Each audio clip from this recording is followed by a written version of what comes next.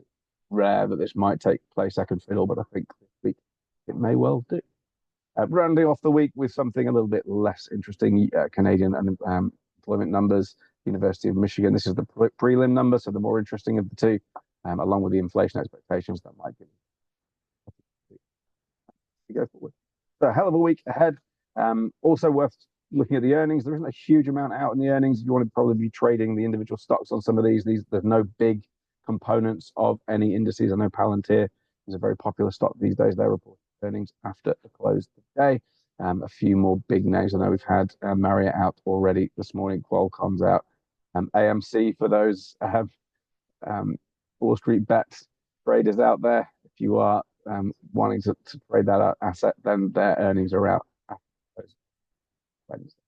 Yeah, next week we'll get a bit more on in Europe and in Germany and the UK, and we'll also get Home Depot out from the Dow next week. But the earnings season, we had most of it. Certainly the 5 of the Mag 7 reported last week, so that's just kind of through the busiest weeks of earnings season. The dribs and drabs will roll on, but most work now. And then finally, let's take a look at the bond markets. Haven't dragged this out yet, so moment. You will go and take a look at bond auctions this week. The bond markets have been incredible of late, so volatile.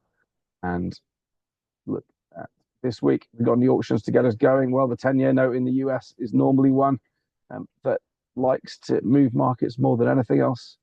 Move this to UK time. That's going to be Tuesday night at 6 o'clock. So right before we find out about these US elections, and probably after we know, hopefully on Wednesday evening, who the next US president will be, we'll also get the 30-year bond auction. This heavily linked to the US housing market. So these two are very, very important to dwarf everything else we're seeing in here. We do have 10-year numbers out from Germany and the UK on Tuesday as well. So a big day of 10-year figures coming through on the bond markets on Tuesday. So watch those with interest. Well, yeah, trade smart this week. Elections are always going to be volatile. So yeah, good luck out there. Hopefully we get some clarity. The takeaway from it all, I mean, it feels like if Trump does get in, which is looking likely, that the inflationary pressures of his tariffs that he's likely to implement will likely keep giving gold a bid, even if some of that profit is taken, given what we've seen in terms of a rally over the last. Nice rally that we've had over the last couple of months. There may be a case of kind of buy the rumor, sell the fact here, but I think if Trump gets in, 3,000 could well be on the cards within the next. All right, good luck out there, and we'll catch up next week.